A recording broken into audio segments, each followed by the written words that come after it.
Hey guys, I'm Lulu. In today's video, we'll install 20mm spacers on BMW E60.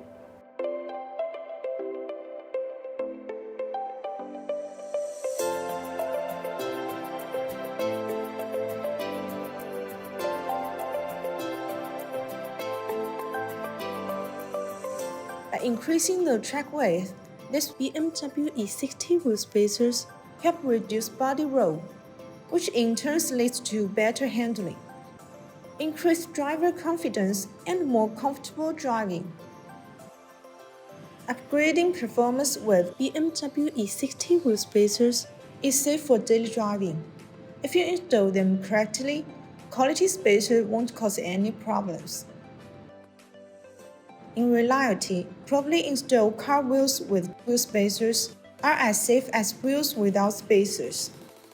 As a reliable, precise hub-central wheel spacers manufacturer, BONOSS is always maintaining the highest quality and best fitment.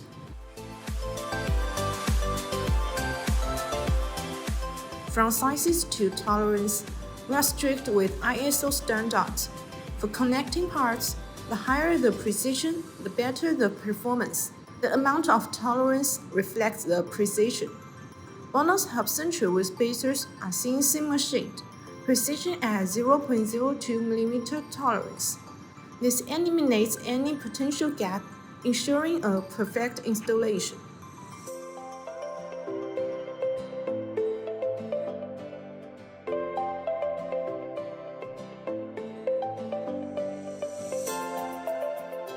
So that's all for today's video. If you want to get this 15mm spacers on BMW E60, please see the link below. See you next time. Bye bye.